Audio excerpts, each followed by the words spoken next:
جو ہے یہ عربوں میں دور اسلام سے پہلے بھی تھا. اس کو عروبہ بھی کہتے تھے، اور عروبہ کا معنی ہوتا ہے رحمت. بعض لوگ نام بھی رکھتے ہیں بچیوں کا عروبہ، رحمت. اور کہا یہ جاتا ہے کہ مکہ میں کعب بن لؤی جو تھے آپ کے اجداد میں سے، انہوں نے سب سے پہلے لوگوں کو یا اپنے خاندان کو جمع کیا تھا، اور اس دن میں وہ ان کو کچھ نصیحت وغیرہ کرتے اور خطبہ دیتے. اور یہ جو اما بعد کا لفظ ہے یہ بھی انہی کی طرح منسوب کیا جاتا ہے کہ انہوں نے سب سے پہلے کہا تھا، کعب بن لؤی نے. آپ صلی اللہ علیہ وسلم نے مسجد قباء میں سب سے پہلا جمعہ پڑھایا ہجرت کے بعد. اور چونکہ مکہ میں تو کوئی موقع نہیں تھا، اس لیے اگرچہ جمعہ کا حکم آ چکا تھا لیکن مکہ میں باقاعدہ نماز جمعہ نہیں قائم کی گئی. مدینہ پہنچتے ہی 5ویں دن آپ نے اس کو قائم کیا. لیکن ہجرت سے پہلے مدینہ سے قریب ہی تقریباً 1 میل دور ایک بستی تھی جس میں حضرت سعد بن زرارہ نے جمعہ پڑھایا. تو یا ایھا الذین آمنوا، اے لوگو جو ایمان لائے ہو، اذا نودی للصلاۃ من یوم الجمعۃ، جب جمعہ کے دن آذان دی جائے تو کیا کرو آذان سن کر. اور یہاں دوسری آذان مراد ہے جب امام خطبے کے لیے ممبر پر بیٹھ جائے. فسعوا الی ذکر اللہ، تو اللہ کے ذکر کی طرف چل پڑو. فسعوا کا لفظ جو ہے یہ سعی سے ہے، اور سعی کہتے ہیں کوشش کرنے کو، بھاگنے کو، دوڑنے کو، تیز تیز چلنے کو. لیکن یہاں پر جسمانی طور پر بھاگنے دوڑنے کی طرف اشارہ نہیں ہے، کیونکہ نماز کی طرف انسان کو سکون سے آنا چاہیے، وقار اور اطمینان سے آنا چاہیے. مراد اس سے کیا ہے کہ پورے ارادے اور پوری کوشش کے ساتھ تم جمعے کی طرف چل پڑو، سب کام کاج چھوڑو اور چلو. جیسے ہم کہتے ہیں نا موو، تو موو کرو، جس کام میں اس کو چھوڑو اور جمعے کی طرف چلو. الی ذکر اللہ، اللہ کے ذکر کی طرف. اور ذکر سے مراد اگرچہ نماز ہے لیکن ذکر میں خطبہ بھی شامل ہے، کیونکہ خطبے میں بھی امام کیا کرتا ہے؟ ذکر ہی کرتا ہے، قرآن کی کچھ آیات پڑھتا ہے، نصیحت کی بات کرتا ہے. اور نماز تو ولا ذکر اللہ اکبر، اللہ کے ذکر کا سب سے بڑا ذریعہ ہے. اب ایک منافقین کا طرز عمل تھا اور ایک ایمان والوں کا. منافقین کا طرز عمل کیا ہوتا ہے کہ اذا نادیتم الی الصلاۃ اتخذوها ہزوا ولعبا، کہ جب اذان کی آواز آتی ہے تو وہ اس کو ہنسی مذاق میں ٹال دیتے ہیں، اس کے اوپر ہنستے ہیں یا اس کا مذاق بناتے ہیں. لیکن اہل ایمان سے کیا ایکسپیکٹڈ ہے کہ جب اذان آئے تو تم اللہ کے ذکر کی طرف دوڑ پڑو. وذروا البیع، اور خرید و فروخت چھوڑ دو، تجارت چھوڑ دو، یعنی دنیاوی کام کاج ترک کر دو. ذالکم خیر لکم، یہ تمہارے لیے زیادہ اچھا ہے. کیا؟ کاروبار چھوڑ کر، کام چھوڑ کر نماز کی طرف جلدی سے چل پڑنا. ان کنتم تعلمون، اگر تم جانتے ہو، اگر تمہیں معلوم ہو. کیا جانتے ہو؟ کہ اس وقت نماز ادا کرنا، مسجد کی طرف جانا، خطبہ سننا، دعائیں کرنا، اللہ کی یاد اختیار کرنا تجارت اور اس کے نفع سے کہیں بہتر ہے. فَإِذَا قُضِيَتِ الصَّلَاةُ، پھر جب نماز ادا کی جا چکے، فَانْتَشِرُوا فِي الْأَرْضِ، تو پھیل جاؤ زمین میں. انتشروا کا لفظ انتشار سے ہے، اور انتشار کس کو کہتے ہیں؟ بکھرنے کو، پھیلنے کو. مجمع کے منتشر ہونے کے لیے خاص طور پر آتا ہے. اور زمین میں پھیل جاؤ سے مراد کیا ہے؟ اپنے اپنے کام کاج میں لگ جاؤ. وَابْتَغُوا مِن فَضْلِ اللَّهِ، اور اللہ کا فضل تلاش کرو. اور اللہ کا فضل تجارت وغیرہ بھی ہے، اور اللہ کا فضل دین بھی ہے. کان فضل اللہ علیک عظیما میں کیا شامل ہے؟ دینی علم. وَاذْكُرُوا اللَّهَ كَثِيرًا، اور اللہ کو کثرت سے یاد کرو. کہاں پر؟ پھیلنے کے بعد اپنے اپنے دنیاوی کام کاج میں. یعنی اللہ کو صرف جمعے کے وقت یا صرف مسجد کے اندر ہی یاد نہ کرو، بلکہ جہاں بھی جاؤ، جو کچھ بھی کرو، وہاں اللہ کو یاد کرو. کیوں یاد کرو اللہ کو؟ لعلکم تفلحون، تاکہ تم فلاح پا جاؤ، کامیاب ہو جاؤ. تو اس سے کیا پتہ چلتا ہے کہ انسان باقاعدہ فارملی بھی اللہ کا ذکر کرے اللہ کو یاد کرے، عبادت میں مشغول ہو، اور پھر جب وہ ایک مخصوص طرز کی عبادت ختم ہو جائے تو اپنا دین وہی مسجد میں نہ چھوڑ آئے، بلکہ جہاں بھی ہو وہ اللہ کو یاد کرے۔ وَإِذَا رَأَوْا تِجَارَةً، اور جب وہ دیکھتے ہیں تجارت، او لہون یا لہو، انفضوا الیہا، متفرق ہوتے ہیں طرف اس کے۔ انفضوا کا لفظ فض سے ہے، فا ضاد ضاد، کسی چیز کو اس طرح توڑنا کہ وہ الگ الگ ہو جائے، شیشے وغیرہ کے ٹکڑے ٹوٹ کے الگ الگ ہونا، کسی چیز کے اجزاء کا پراگندہ ہونا، یعنی ایک مجمع ایک دم اٹھ کے جب ادھر ادھر منتشر ہوتا ہے تو اس کی طرف اشارہ ہے یہاں۔ تو دوڑ پڑتے ہیں اس کی طرف، وَتَرَكُوكَ قَائِمًا، اور چھوڑ دیتے ہیں تجھ کو کھڑے، خطبے کی حالت میں، خطبہ چھوڑ کر بھاگ کھڑے ہوئے۔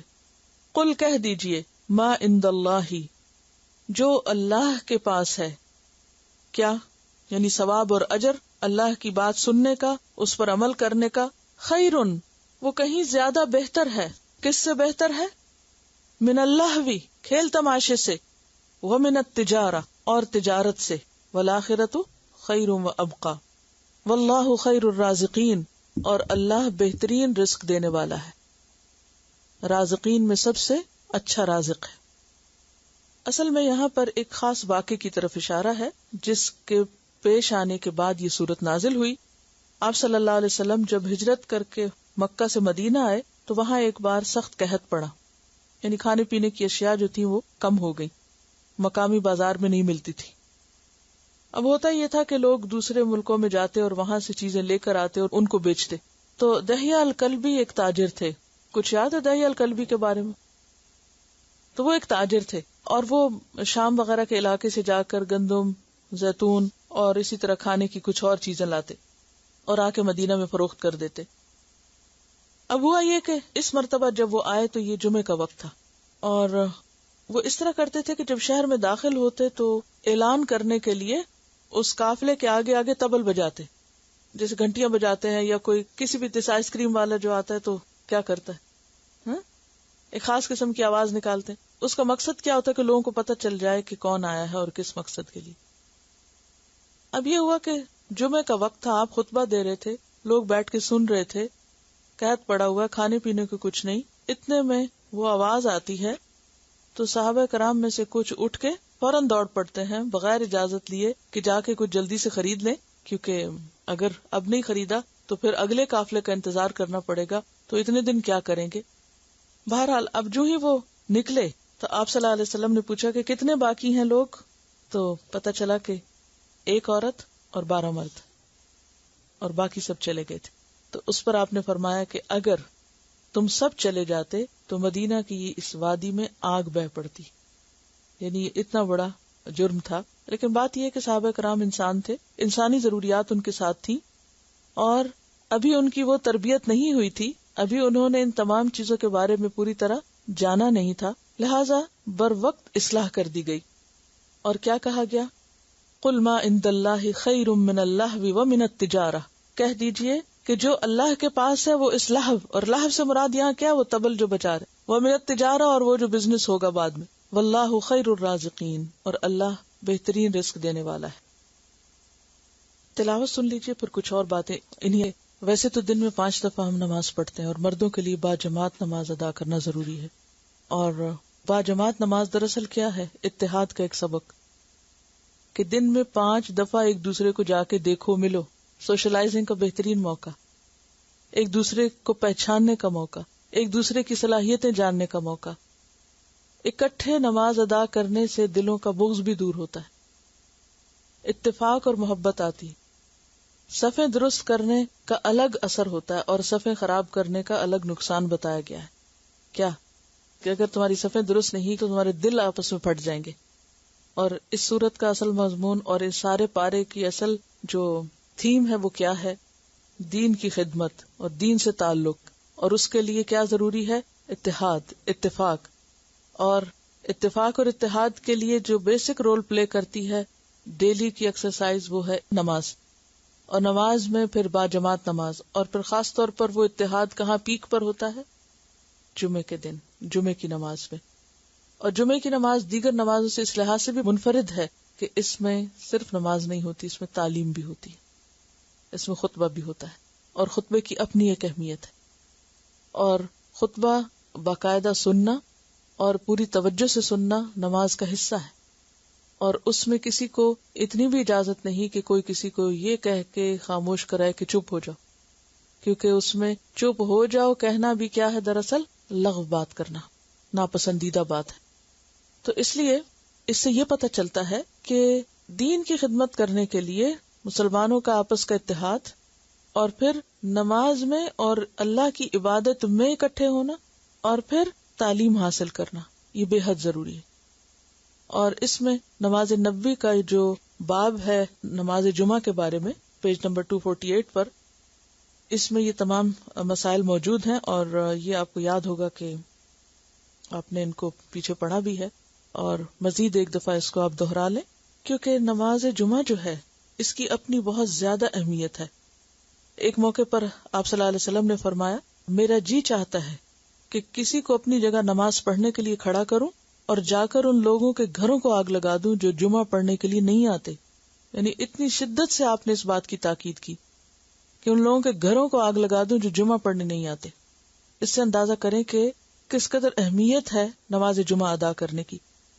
پھر اسی طرح حضرت ابو ہریرہ اور عبداللہ بن عمر کہتے ہیں کہ ہم نے جمعے کے خطبے میں حضور صلی اللہ علیہ وسلم کو فرماتے ہوئے سنا تھا، لوگوں کو چاہیے کہ جمعہ چھوڑنے سے باز آ جائیں، ورنہ اللہ ان کے دلوں پہ ٹھپا لگا دے گا اور وہ غافل ہو کر رہ جائیں گے۔ حضرت جابر کہتے ہیں کہ جو شخص کسی حقیقی ضرورت اور جائز عذر کے بغیر محض بے پرواہی کی بنا پر مسلسل 3 جمعے چھوڑ دے، اللہ اس کے دل پر مہر لگا دیتا ہے، اور ایک اور روایت میں آتا ہے کہ اللہ اس کے دل کو منافق کا دل بنا دیتا ہے۔ یہ مسند احمد کی روایت ہے، مرفوع روایت ہے۔ ابن ماجہ میں آتا ہے کہ آپ نے فرمایا، آج سے لے کر قیامت تک جمعہ تم لوگوں پہ فرض ہے، جو شخص اسے معمولی چیز سمجھ کر یا اس کا حق نہ مان کر چھوڑے، خدا اس کا حال درست نہ کرے، نہ اسے برکت دے۔ خوب سن رکھو، اس کی نماز نماز نہیں، اس کی زکوٰۃ زکوٰۃ نہیں، اس کا حج حج نہیں، اس کا روزہ روزہ نہیں، اس کی نیکی نیکی نہیں، جب تک کہ توبہ نہ کرے، پھر جو توبہ کر لے تو اللہ اس کو معاف کرنے والا ہے۔ تو اس سے بھی آپ اندازہ لگا سکتے ہیں کہ نماز جمعہ کی مردوں کے لیے کس قدر اہمیت ہے، اور اس کو ادا نہ کرنا ایک بہت بڑا جرم ہے، اور اس ایک نماز کے ادا نہ کرنے سے باقی تمام نیکیاں جو ہیں وہ بھی ضائع ہو جاتی ہیں۔ اور اس کی جو مزید تفصیلات ہیں وہ آپ کو اس کتاب میں مل جائیں گی۔ اپنے گھر والوں کے ساتھ، اپنے بچوں کے ساتھ، خصوصاً لڑکوں کے ساتھ اس کو شیئر کریں۔ اس کے علاوہ جمعہ کا دن جو ہے وہ بھی ایک فضیلت والا دن ہے، اور جمعہ کا دن جو ہے یہ جب شروع میں دنیا کی تخلیق ہوئی تھی اس وقت سے بہت اہم ہے۔ حضرت ابو ہریرہ کی روایت ہے اور بخاری کی روایت ہے کہ وہ بہترین دن جس پر سورج طلوع ہوا جمعہ کا دن ہے۔ اسی دن آدم تخلیق کیے گئے، اسی دن جنت میں داخل کیے گئے، اسی دن وہاں سے نکالے گئے، اور قیامت واقع نہیں ہوگی مگر اسی دن۔ اور حضرت ابو ہریرہ کی روایت ہے کہ آپ نے جمعہ کے دن کا ذکر کیا تو فرمایا، اس دن میں ایک ایسی گھڑی ہے کہ جس مسلمان بندے کو وہ میسر آ جائے اور وہ کھڑا ہوا نماز پڑھ رہا ہو تو وہ اللہ سے جس چیز کا مطالبہ کرتا ہے یا دعا کرتا ہے اللہ تعالیٰ اسے عطا کر دیتا ہے۔ اور آپ صلی اللہ علیہ وسلم نے اپنے ہاتھ سے اس گھڑی کے مختصر ہونے کا ارشاد فرمایا کہ بہت تھوڑا وقت ہوتا ہے لیکن وہ قبولیت کا وقت ہوتا ہے۔ اور اس دن کے کرنے کے کام جو ہے غسل کرنا، مسواک اور خوشبو کا استعمال، تیل لگانا، نبی صلی اللہ علیہ وسلم پر درود بھیجنا، سورۃ الکہف پڑھنا، پھر نماز جمعہ پڑھنا، اور نماز جمعہ کی فضیلت جو ہے اور نہ پڑھنے والوں کے لیے جو وعید ہے اس کا ذکر ہے۔ پھر یہ کہ نماز جمعہ کے کچھ آداب کا بھی ذکر ہے کہ وقت پر آنا، بیٹھنے کا طریقہ، مثلا خطبے کے وقت گھٹنوں کو پیٹ کے ساتھ ملا کر بیٹھنے سے منع کیا آپ نے۔ گھٹنے کو پیٹ سے ملا کر بیٹھنا جو ہے وہ خطبے میں منع ہے۔ کیوں منع ہے؟ کیونکہ ایک غفلت کا بیٹھنا ہے اور ایک آرام کا بیٹھنا ہے جیسے۔ پھر اسی طرح مناسب جگہ پر بیٹھنا، خطبے کے وقت خاموشی اختیار کرنا، اور پھر جمعہ پڑھنے کے بعد کا جو حکم ہے وہ یہاں پر موجود ہے جو ابھی آپ نے آیت میں پڑھا ہے۔ ایک اور چیز یہ بھی یاد رہے کہ جمعہ کے دن کوئی چھٹی کا دن نہیں ہے۔ ہمارے ہاں مسلمانوں میں یہ ایک عام کانسیپٹ ہے کہ جمعہ کا دن چھٹی کا دن ہے، آرام کا دن ہے۔ اللہ تعالیٰ کیا فرما رہے ہیں؟ پہلے تو جمعے کی تیاری رکھو، یعنی خصوصی عبادت کا اہتمام ہے، اور پھر جب نماز پڑھ چکو تو پھر کیا کرو؟ فانتشروا فی الارض، زمین میں پھیل جاؤ. پھیل جاؤ سے مراد یہ کہ اپنے اپنے کام کاج جاؤ. وابتغوا من فضل اللہ، اللہ کا فضل تلاش کرو. اب یہ فضل کیا ہے؟ اس کے بارے میں 4 باتیں آتی ہیں. نمبر 1 تو دنیا کی رزق روزی. نمبر 2 نیکی کے کام جیسے بیمار کی عادت، جنازے میں شرکت وغیرہ، کیونکہ وہ بھی ثواب کمانے کا موقع ہوتا ہے. یا پھر اللہ کی خاطر کسی سے ملاقات کے لیے جانا. پھر اسی طرح علم حاصل کرنا اور اپنے مخصوص کام پر واپس لوٹنا. یعنی اگر تجارت چھوڑ کر آئے ہیں تو واپس جا کے تجارت کر سکتے ہیں.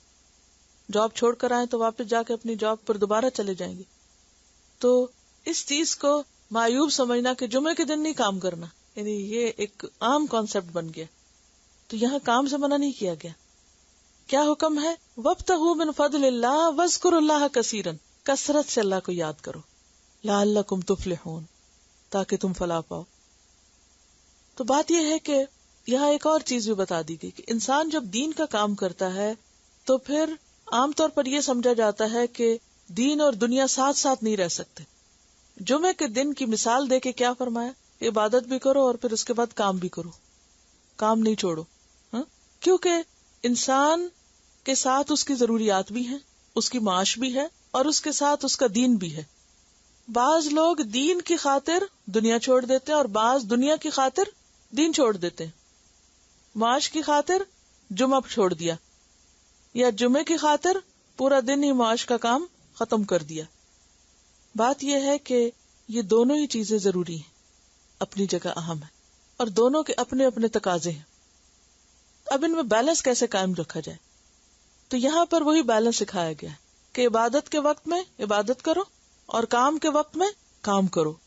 اور مومن کے لیے جب اس کی دین اور دنیا سامنے آتی ہیں تو اسے اپنی ترجیحات مقرر کرنی ہوتی ہے کہ اس کی پرائرٹی کیا ہے. اور یہ پرائرٹی اوقات کے اعتبار سے ہوگی کہ کس وقت کی پرائرٹی کیا ہے. یعنی اگر اذان ہو رہی ہے جمعہ کی تو اب پرائرٹی کچھ اور ہوگی، اور جب نماز ختم ہو گئی ہے تو اب کچھ اور پرائرٹی ہے. پھر اس دن کے حساب سے ضروریات دیکھو کہ کوئی فوت ہو گیا تو تعزیت کے لیے جانا ہے، یا کسی کی ملاقات کے لیے جانا ہے، یا پھر کام پہ جانا ہے، یا کیا. وہ اپنے جو دن کے کرنے کے کام ہیں ان کو اپنے سامنے رکھو. تو بات یہ ہے کہ ان دونوں کے درمیان توازن. معاش ضرورت ہے، دین مقصد ہے. مومن کے لیے معاش کا کیا مطلب ہے؟ کمائی کرنا ضرورت ہے، وہ اس کی زندگی کا مقصد نہیں ہے. یہ بات اچھی طرح ذہن نشین کر لیجیے. یعنی مومن کی زندگی کا مقصد دنیا کمانا نہیں ہے. مومن کی زندگی کا مقصد اللہ کو راضی کرنا ہے، اللہ کے دین کے ساتھ تعلق اور پھر دین کی خدمت، یہ اس کی زندگی کا مقصد ہو سکتا ہے. اور پھر ان دونوں میں اسے بیلنس کرنا ہے. ایک اور ہم بات یہ پتہ چل رہی ہے کہ انسان معاشی کامیابی کو اللہ کا فضل سمجھے، کیونکہ یہاں کیا کہا؟ وابتغوا من فضل اللہ. تو کمائی کر کے جو پیسہ آپ کے ہاتھ آئے گا وہ کیا ہے؟ دراصل اللہ کا فضل ہے. دوسری بات یہ پتہ چلتا ہے کہ اس دنیا کے کام میں واذکروا اللہ کثیرن کرتے رہو، یعنی عین دنیا میں بھی اللہ کو نہیں بھولنا، یعنی دنیا میں ہوتے ہوئے بھی اللہ کی یاد باقی رہے. اچھا، ہمارا حال الٹ ہے، ہم نماز میں بھی دنیا کو یاد کرتے رہتے ہیں. یہاں کیا کہا گیا؟ دنیا کے کام میں بھی واذکروا اللہ کثیرن کرتے رہو. تیسری بات یہ بھی پتہ چلتی ہے کہ جب دین کے کسی تقاضے کے لیے کال آئے تو کیا کرو؟ فسعوا الی ذکر اللہ. اس وقت دنیا چھوڑ دو اور دین کی طرف چلے جاؤ. یہ نہیں کہ دنیا کے لیے جب کوئی کال آئے تو دین چھوڑ دو اور دنیا کے لیے لبیک کہو. تو بات یہ ہے کہ والذین آمنوا اشد حبا للہ. مومن کہیں پر بھی ہو اس کو اللہ کی یاد آتی رہتی ہے، وہ ہر جگہ اللہ کی یاد سے معمور ہوتا ہے. اور یہ جو واقعہ ہے جس میں ابن کثیر لکھتے ہیں کہ آپ صلی اللہ علیہ وسلم نے جب یہ دیکھا کہ صرف ایک عورت اور 12 مرد باقی ہیں، فرمایا والذی نفسی بیدہ لو تتابعتم، اگر تم بھی چلے جاتے، حتی لم یبق منکم احد، کہ کوئی ایک نہ بچتا، لسال بکم الوادی نارا، تو یہ وادی آگ کی ہو جاتی. یہ اتنے سخت الفاظ کیوں فرمایا آپ نے؟ کہ جب دین کا تقاضا ہو، دین کی خدمت کا وقت ہو، دین کو آپ کی ضرورت ہو، اس وقت آپ اس کو چھوڑ کر اور مشغلوں میں لگ جائیں، خواہ وہ بعض اوقات کتنے اہم کیوں نہ ہو. اب آپ دیکھیے کہ قحط کی کیفیت ہو، بازار میں کوئی چیز ملتی نہ ہو، اور اسی وقت وہ قافلہ آیا اور ان کو پتا ہے کہ اگر اب نہیں ہم نے جا کے خریدا تو یہ سب کچھ ختم ہو جائے گا، پھر ہم کیا کریں گے؟ اتنی شدت کی ضرورت کے باوجود بھی کیا کہا گیا کہ نہیں، ابھی نماز نہیں ہو رہی تھی، خطبہ ہو رہا تھا. تو اس خطبے کو سننا بھی اتنا ہی ضروری ہے جتنا نماز کو ادا کرنا. لہذا اس وقت میں تم کوئی اور کام نہیں کر سکتے. ہم اپنے رویوں پر غور کریں. اچھا، ایک اور مشکل یہ ہے، یہاں پر خطبے کے لیے کیا لفظ آ رہا ہے؟ ذکر اللہ. ہمارے خطبے کس کے ذکر سے بھرے ہوئے ہوتے ہیں؟ دنیا کی سیاست. یہاں بھی بعض اوقات آپ دیکھیں کہ دنیاوی پہلو چھایا ہوا ہوتا ہے اس اصل پہلو کے اوپر، خاص طور پر فنڈ ریزنگ کی باتیں اور جو اناؤنسمنٹس اور اس طرح کی چیزیں ہیں کہ آپ سلام پھیرتے نہیں تو اسی وقت دنیا کی باتیں شروع ہو جاتی ہیں. یہاں کیا کہا جا رہا ہے کہ وہ ایک ذکر ختم ہو تو دوسرے ذکر کی طرف بڑھو. تو بات یہ ہے کہ جمعے کا دن روحانی ترقی کا دن ہے، ایمانی ترقی کا دن ہے، علمی اور ذہنی طور پر اپنی اپ برنگنگ اور اس نشو نما کا وقت ہے. اس وقت کو اس کا پورا حق دینا چاہیے، اور اس وقت میں کوئی بھی اور کام نہیں کرنا چاہیے، چاہے وہ کتنا ہی اہم کیوں نہ ہو. وآخر دعوانا ان الحمد للہ رب العالمین. سبحانک اللہم و بحمدک، نشہد ان لا الہ الا انت، نستغفرک و نتوب الیک. السلام علیکم و رحمۃ اللہ وبرکاتہ.